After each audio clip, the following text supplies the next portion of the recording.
صلى الله وبارك على أشرف خلق محمد وعلى آله وأصحابه وأمته أجمعين. اللهم يا رب اشرح لي صدري ويسر لي أمري واحلل عقدة من لساني يفقهوا قولي. اللهم آمين. أشكر الله يعني برا. السلام عليكم ورحمة الله وبركاته. قد ما فاتم كمن آثار بتأخيركم حاجي فور تكليفي كذا أرجوني بهدو كلمة مسألة خدمة جناب تعالى إنما أخوانا متواني خوافتان كارم الآن چەند ڕۆژە لەم سەفەریان دوو ڕۆژی کەیسە هەموو ڕۆینەوە تا کۆتایی دێت. هەموو سەفەرێک سەرەتایەکی و کۆتاییەکی هەیە. تەمەنیش ئاوایە. هەروەها مازانی چۆن ئەم سەفەرانی کایکەین لە دنیاە ئەڕۆین و پاش ماوەی چەند ڕۆژی بەشغوڵە بین و کارەکانمان ئەنجامەین و دوای کۆتایی دێت چینە بۆ مانزڵەکەی خۆمان. ئەمەش ئێمە بە مۆقەت هاتووین سەفەرێکە بۆ ئەم دنیاە. پێغەمبەر صلی الله علیه و سلم هەموو جاری فەرمووی من چیم ماوە لە دنیا. نمونەی من و نمونەیم دنیاییەوە وەکو وایە ڕێبوارێک لە سێبەری دارێکە ڕۆ بۆ جێگەیەک لە سێبەری دارێکە پاڵێک گەیاتەوە استراحەتێکە و هەتا وزەیەکی تێبێ و بەڕێ بکەوێتەوە بۆ مەنزڵەکەی خۆی. معقولێ لەبەر سێبەری و دارەیان من دانیشم قەسر و کەلار دروست بکەم و چی بکەم و چی بکەم و شەڕ و ئاژاو بنێم و بە مۆقەت لێیا دانیشم استراحەتێکم پاڵێک گێم و ئەڕۆم. دنیا هەرەوە دێ لە چاو خیابەت.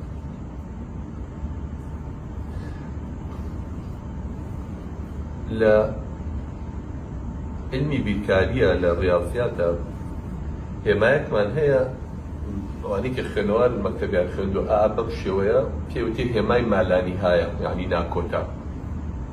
هێمای ناکۆتای پێوترێت یعنی نەبڕاوە بۆ ژماری ناکۆتا بەکارەهێنێت.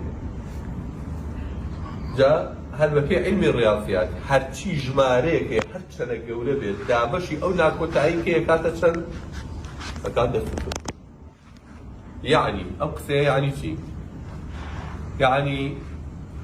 أجر قيامتها هي ما هتا هي ونابرتها أجر أم دنياي نج صصاو مليون صالح بشي رجعكي لتشاو قيامتها صفر. هل هيج لتشاو نبراوي تو بينا برشاي خود كاكي بلا ما أجر بإيماني شو برويد ئەگەر خوا بداتی و ئیمان ناریش بیت دەزانن ڕۆح دەرچوون چەند موشکیلێ و چەند ئازاری هەیە. چ قەلەقیەکە لەم دنیا و چتە ناو کۆمەڵی مەخلوقی کردنە دیون پێیان ئاشنانی چوار دەورە دەگرن لە لاشەکە جیاکەنەوە ئەو بن بۆ جیهانێکی تر نازانی چی بەسەر دێ. ئەم چاوەی تۆ کە لێرە خوای گەورە پێیبەخشی پشتە مادیەکان دەبینێت بەڵام چاوی ڕۆحەکەت کە لەم لاشەیاتە دەرەوە فەلیەومە بەسەڕوکە حەدید چاوت بە ڕادەیە تیژە بێت هەرچی مەخلوقاتی خوا هەیە بینیت لەوەی لە عاسمانەکانە لە مەلایکەتەکان و فریشتەکان و بەهەشت و جەهەنەم و چی هەموویە بینی. ئەزانی چی شۆکێکە بۆ کەسێک کە لە قوت و پڕێکان لێرە ئاچێتە دەرەوە بۆ ئەو جیارەی تر ئەی لە دوای ئەوە اینجا پێغەمبەر صلی الله علیه و سلم باسەکە فەرمێت چۆن کە سوکارەکە چوار دەوری دەگرن یانەوێت لاشەکەت ئەسپاردە بکەن و بیخەنە کفنەوە کۆمەڵی مەلایکەت هاتووە تا چاو و کارەکە دەوریان گرتووی ئەو ڕۆحە لەگەڵ کێشای خەنە ناو ئەو کفنانەوە ئەیبەن جا ئەو کفنانە کفنی ئیماندار بۆنی خۆشە و جوانە کفنی کافریش خوا پەنامان بە بۆگەنێکی پیسە. لە دوای ئەوە بن بۆ کوێ ڕوخسەتی بۆ وەرەگرن بۆ عاسمانی یەکەم عاسمانی دووەم عاسمانی سێم ئەگەر ئیمانداری بە پیپلەکەی خۆت ڕێگە دێن تا پەروەردگار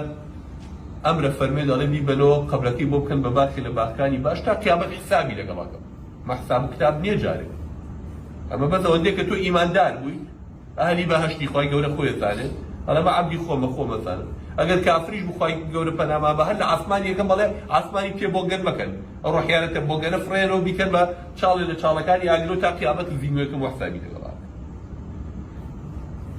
دوای ئەوە ئەچیتە ناو قەبرێکی تەنگوتان. ئەم قەبرەیە چاڵێکە لە چاڵەکانی ئاگریا باخێکە لە باخەکانی باش. مەلایکەتی غەریب و عەجیب دێن تەنها سێ پرسیارە دێکرێت. دوای مردن تەنها سێ پرسیارە دێکرێت. کێو پەرستووە؟ ئەو پیاوەی کە ئەیوب من پێغەمبەرم تۆ ڕەچی و بەرامبەری تۆ ژەڵەی کێوەی کە ناوی محەممەد بوو صلی الله علیه وسلم. کەوتێ شایەتیم داوە پێغەمبەری خوا بوو ئینجاڵن بە چیا زانی و پێغەمبەری خوا بوو چۆن نزانی و محەممەدە پێغەمبەری خۆ تۆ لەو دی بوو ئیماندار جەڵە کتێبی کێنا بوو لای خوا قورئان بوو ئەمان خوێندەوە گوێمان لێگرت ئەمان زانیکەوە بەڵگەی پێغەمبەرایەتێتی و کتابێک لای خوا هاتوو بۆری خوایەتی ئەڵڵای پێوە بوو هەمووی معجیزە بوو کەس نەیتوانی کتێبێکی وا بێت ئەم سێ پرسیارەت دێکرێت زانی و جواب بیتەوەکو دنیا اینجا لە دوای ئەوە تۆ لەناو ئەم شوێنەیە لەناو ئەم جێگەیە خوا زانێت چە نەمێنیتەوە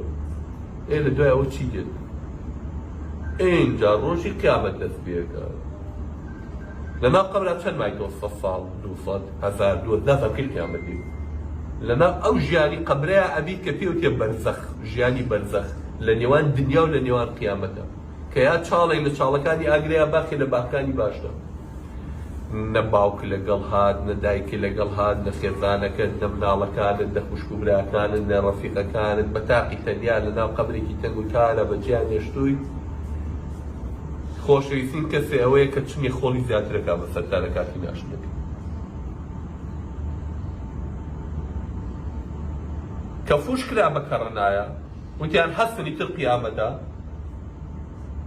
قیامەت خی گەورە بۆمان باس دەکات فەرمووی یەوم القیامە یعنی ڕۆژی قیامەت تەنها یەک ڕۆژە قیامەت یەک ڕۆژ بەڵام فی یەوم کان مقداره 50,000 سنة بەس ئەو ڕۆژە 50,000 ساڵی دنیاە ئەو ڕۆژی حساب و کتابە پێشەوەی ببن بۆ جەهەنەم یا بۆ باش ئەو ڕۆژەی کە خەڵکی تیازێنێتەوە ڕۆژەکە خۆی 50,000 ساڵ مدەتێکی خۆ لە حەدیث هاتووە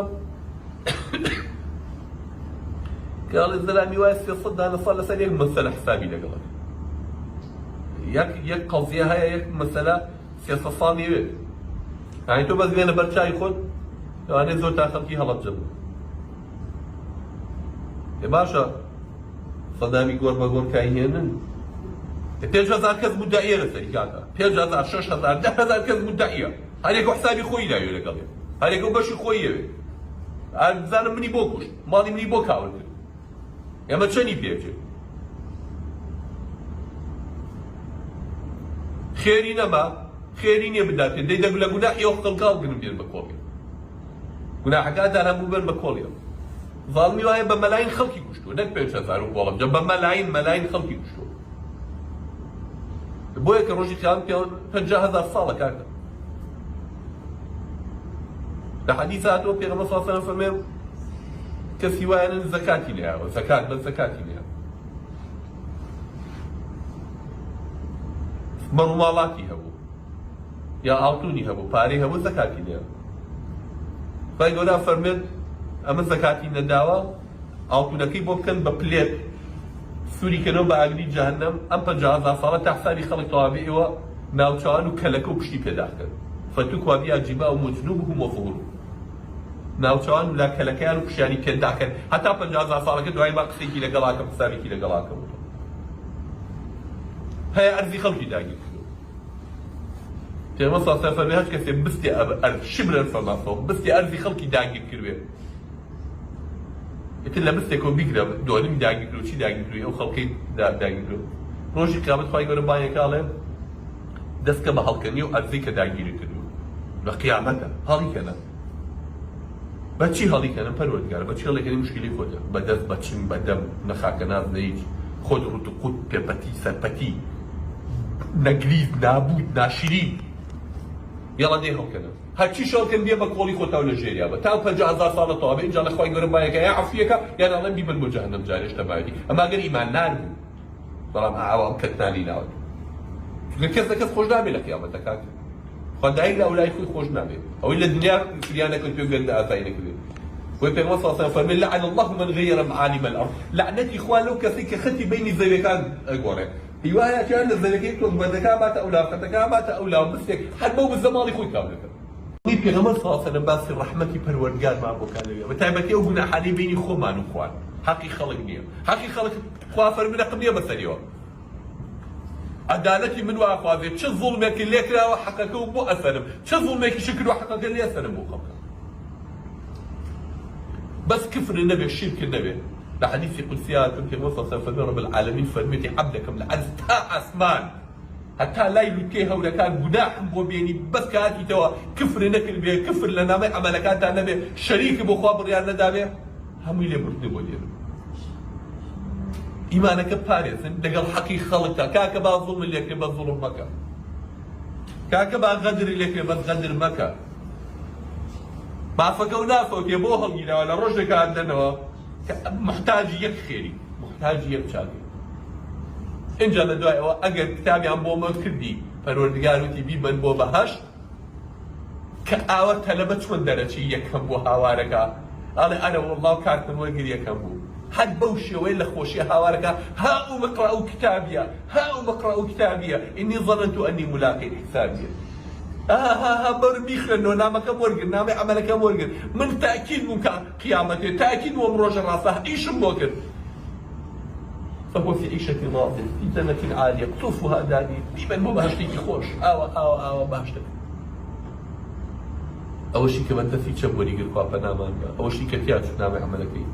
وأما من أوتي كتابه بشماله فيقول يا ليتني لم أوت كتابي فادخل قام نعم يمهر والنقطة ولم أدري ما حسابي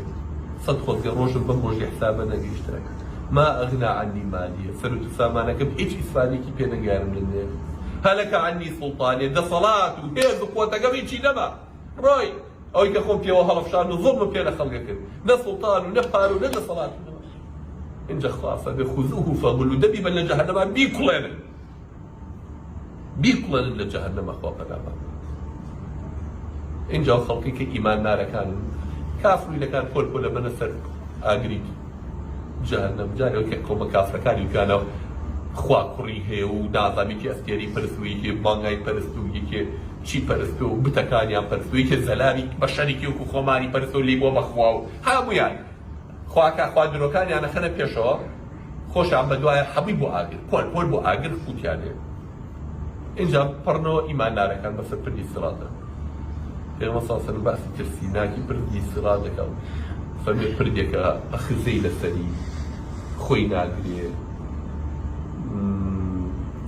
تاریکی چاو نابینه چونکە جهنم تاریکی نوتەکە ومن لم يجعل الله له نورا فما له من نور ئەوەی خوا نوری نەهاتێ نوری نییە لەگەڵ جەماعەت چوونە لای پردەکەەوە لە ئاستی پردەکەیە پێشەوەی بچنە سەر پردەکە ئالەویا خوای گەورە نوریان نەهاتێ بۆی بەچایان ناگرزانە لە پردەکە پەڕۆ ئێمە کەسی جنابینێ لە کاتێکا کە خوا نورەیە بە موسڵمانەکان لەو کاتەیە فضرب بينهم بسور يك ديوار دروزة بين نام خلقك ديوار دروزة بين باطنه فيه الرحمة وظاهره من قبل العذاب ديونا وين رحمتها روناكيا برام دي أو ديو حوالك التاريكية أري إما بولي وجاك راينوا أري إما مصلوان نبوين أري إما لقلي وين نبوين بوجاك راينوا رنا يوم منافقة كانت يوم الدنيا خوتا لوك مصلوان بشارع بدنا دلاك حاصل بول بتمان ليش في الله خوابكن يقدر في باتش بودو رول منافقان بو بدي جهنم خاطر على إنجا بس إيمان على كان ميرتو إيمان على كان هل يكون بفي عملك يخوي روناكية ربي الله صلى الله عليه وسلم فبيوها روناكية كم جنب قوة التلانو جهنم هوارك على إيمان زوج فرا نولك وأزيد ذر العجلة كمان هي وقت شاطر كان هي وقت ولا بروسكا هي وقت رشبا هي وقت غارغاريني أسد هي براكتن هي بروشتن بسرو بردي كجواب بالي شو بالي يروح وياه فلا هنگی روایت باسی 3000 سالک لا هنگی که باسی 15000 سالک رنگاکا ایوه های بچاتون کانیلو ایمانک و عملک و چی تیش خصو با روشن هشایی با پیغمبر صلی الله علیه و سلم اخیرا کان کدیت ایمان دارش بلا بچ عملی باش نه ولی هو کو تو تروس کایگ لبرتی ای نبی تو زیگ ویدیو هنگاوی کنی کوجتو اوستی تو زیک اروا اینجا کلاب و تعالی برو بری پردکه اما كلها في نوش نكرة ولا بيقدر كل نوش نكرة كان يقول اما زنا كرة اما زكاة ندرة اما نظام شيء حبوا يبلس اوبر دسل اغنى رايي لك تاوان بارك ولا كان نبي محتلك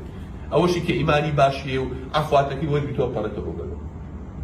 كابرنو او برو اجا بيغمبر صلى الله عليه وسلم وازنا عليه انا كرمت ولا اخويا امتك انت اخويا يقول في الله محمد اوي يندي ديناري كبي ديني كيوتي خمال قالك يوم إيمان ندري عم بيجينا دلول السبر ده كبيعنا. إيشوني أنا ناس تبي أقول صاصة ما هذا سكيك شو بس كده.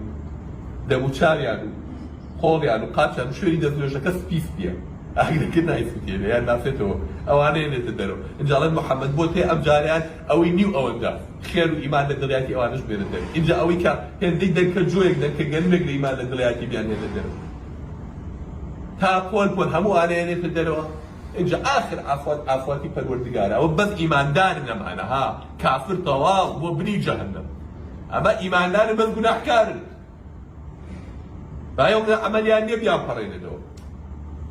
إن جاء كلمة خاص الله سلام سبي نار مخوتها كس لأمتك ما لأهل إيمان بها إلا يفرنهم من يد إلا وأنا لك لبر خوات كذا أقول بيسو لأخوات الصاون سلولي إخواننا بس عنو لك اللي يقتله إذا هم يبي بدشونيك جلتها شيء بدش بياوكا الله خوات ده بخوان بيمنوتهم حرام أو ناني حرام أبو بياك خوي حبيب بس ما كدوا أي جل جلك من لبر تو مالي خوب كاوك من جل كيف بيموتوا مناڵ منەتی لێ نازانێت ژنج منەتی لێ نازانێت پیا منەت لە ژنەکەی نازانێت خۆتان مەکەن بە دوژمنی خوا خۆتان لە حرام هەڵمەکێشن لەبەر ڕەزامەنی خەڵکێک لە دنیا و دوایی ئەوانیش خۆی ئێوە بەس خۆی ڕزگاری بێت منەت لێ نەزانێت لە قیامەت اینجا دوای ئەوە نامەی ئەعمال دابەزێ بەسەر ئەو خەڵکەیە نامەی ئەعمالەکانیش هەر هەمووی لە عاسمانەوە وەکو ڕفین ئەرفێ دێتە خوارەوە ئەو خەڵکە هەمووی دەرزەگرێتەوە جا قەرەباڵغی و خەڵکەش بەڕادەیەکە ئاو بەیەکات چووە ئەمڕۆ بۆ برایانە باسەکە پێغەمبەر صلی الله علیه و سلم ئەفەرمێت وەکو سەهم لە کینانەیە کینانە ئەمان چیە ها و توی جوعبەیە و قوتوویەکە ها تویەکی ئاوا درێژە تیریان تێکرد تیرروکان ها تیرەکان یعنی بە نەوعێکی ئەمڕۆ پێتان بڵێم تیرتان نەدیوە کوانتان نەدیوە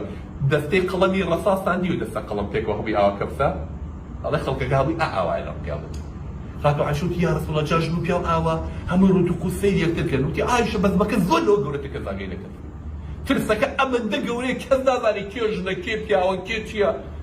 بو كذا قيل خويتي لو رجع ضل ديتا قرقرا قال لي هذا تحط حدوته تفصيل أبو شاريكا ذان حكمي تشيتي بس أنا أو عالم اللي تاونا ذاني تشيكا أنا أبو بيغمبر كان من تاو أبو لك أمي إنه ولا بيا أنا أبو بيغمبر كان من باوا آدم كان تو باوا قوله مالي ذانا بخواي قوله بلكاكا بس حساب ما بقى أو خلقا عنده وستاون نمساحي على صادق هذا ما من شلون يعرف سيوك من ما بزني منها من غلط يمكن قلنا كلهم بزبط بخوا ما قد يعرف سيوك مش ولا نوح ناوي يلا من دعاء قومك كم هم يعني نغروب سند يهونين بيرم دعاء كم سن ولا إبراهيم يعني ولا موسى يعني ولا عيسى في غمرة كان هم وكل كسناوي كذا يريد دعاء كلا اخوة باردو من اخوة يا مزور حسابي وخم كبكب حتى انا لا بيغمر اخوة صلى الله عليه وسلم فالاخوة افضل داو بمن هم بيغمر دعاء كيرت كدوينية هم يا الدنيا دعاء كان اخوان كلهم منها رب قلت او روشا بو امتك بشفاعتي كيف كان بو امتك اويك بيغمر صلى الله عليه وسلم صاحب المقام المحمود لو رجع هم عالم سباسيك اخوة لا غير روايات فمك تبدمي على شيخ واس مجدابه سيدا نصاصري لسجده يعني أفضل بنوع إسباسي خوا كمثال نازانم شيء تسرد من بلا نوع إسباسي كقص إسباسي وانا كلاوة قد ستعيشي واي يبرورجار نكلاوة خواي خاطر ضل مولوكاتها الله محمد فلتعطى دعواك وبيوبم سري برس كانوا تشيد أبي بيوبلم إن جاء هوارك أمتي برورجار أمتك إيه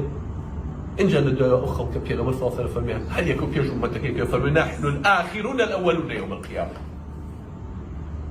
للدنيا آخر أمتي من قيامتها كين يكب أمتي يكب أمتي كان سفر دي سراد أبارته يكب أمتي كان فيش أمتك حساب يكري يكب أمتي خوشي لفيش ماله بردي سراد جلسات جهنم أو خلقك العرصات هذه حسابي عن لقلا كريو نامي عملي عنيرو أشنا بردمي تلازو هل يكو أذاني بتشي حبو يجزماني خينواني أذاني اقرأ كتابك كفى بنفسك اليوم حسيبا كتابك يخوب خينروا أمر بس خذ حسب يخوب ذانا غدر ليك راو أنا ما دزوي شمنك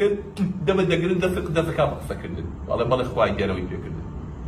شاو الله ونظرم نكدوا شاو يتقسكن دم الداخل شاو يتقسكن الله بالله إخوة يقول لفلانك هذا ويبيكن هبو عندما مكاني للشاكي لسرين يوم تشهد عليهم شيء أيديهم وأرجلهم دس قاج عندما مكاني ليش بيس جالي حموي شاكي لسرين والله فاهمك إيه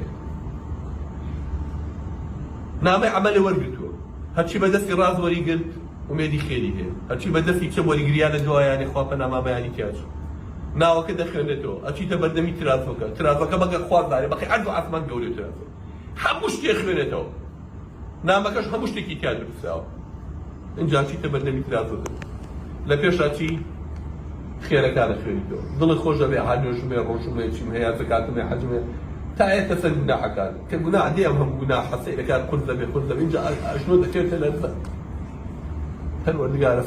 فریام بکەی پەروەردگارە ڕەحمت پێ بکەی پەروەردگارە عەفوەکەت مەغفیرەتەکەت لێبوردنەکە و ڕەحمەتەکە و باشە ئەکە خوای گەورە خۆی زانێ کێ مستحەقی ڕەحمەتە لەوێ اینجا کەسە حەوزی کەوسەر و ئاو خۆنە و چاوەڕی ناوخوێنەوەکەن لە هەر هەش دەرگاکەی باشترەوە زان هەرێک و لێکی و خوای گەورە بایەکە بچێتە ماڵ و مەنزڵگای خۆی دوعا بکەن کە خوای گەورە بە ئیمان و مانشێنێ بە ئیمان و مانێنێ ئێمە پیرژن و پیرەمێردە کۆنەکانمان ڕەحمەتی خوایان لێبوو کاتی خۆمانەوەمانە بەس دوعاکەن خوایە عاقبەت خێری بە ئیمان و خوای ئیمانمان بێتێ بە عاقبەت خێری بەخوا بەس دوعای ڕاست بەخوا بەسەوان ڕاستیانەکە چونکە هەموو مەسەلەکە ئەوە بوویمە ئاخیرەکەی بوویمە ئینەمە الأعمال بالخواتیم ئەمەد بەکردنەوەکان بە کۆتاییەکەیەتی لە دنیا بوویمە مامۆستای چاکی خواناسی و ئابیدیت و خەریکی نوێژ و ڕۆژ و ئەمرۆ کێ ئەڵێ ئیمانەکە کۆتاییەکەمان بەچی دێ دوعاکەن خوا عاقبەتمان خێرکە بەبێ ئیمانی نەڕۆین ئەم فیتنانەی ئەم فەردەمە خەڵک کافرەکە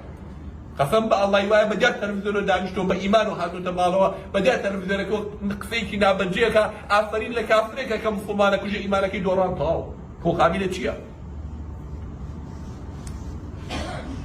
نەفەرێن لە حەج هاتۆتۆ دانیشتۆ سەری تەلەڤیزیۆنەکە جوولەکەی مەلعون موسڵمان قەت و ئابەتەکەچی دەستخۆشی لە جوولەکان ئیمانی چی بە؟ ئیمان کوێی بە؟ تۆ لەگەڵ جوولەکەیەکی بێدینی مەرعونە ئافرین لۆکی دژی موسڵمانە بلا ئیمانیەکەت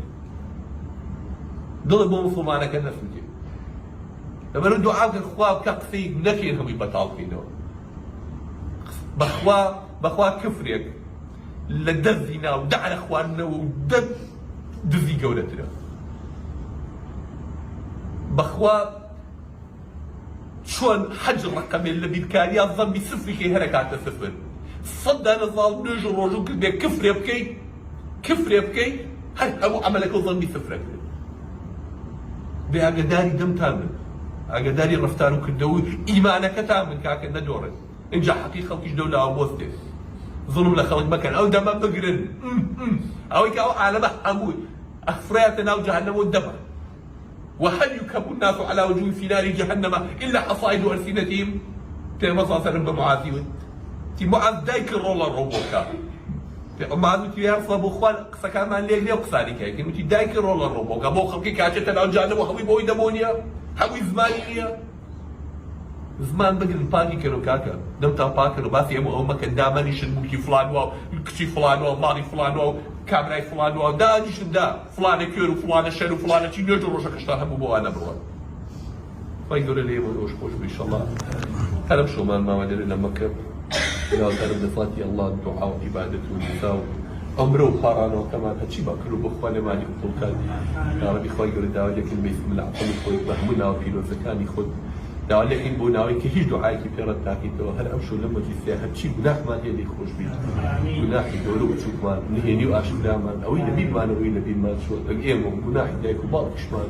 خيزان ما او لا ما دارو دراسية ما نو حج كسي كشتاوي دعاء خيرية كدنيا ربي خوالي بكاحي هم خوش بين رحمي كان بيبكي حج كسي داوي هرشي كي ليك دوين بشرقات او كداوي كدو بيديتي فوق كداوي دعاء خيرية دعاءكم للخواي حج كسي داوي حج دعاء كاريكي خيري كدو دعاء بوكم خواي بدقات وبمسقات وبهزارقات بيديتي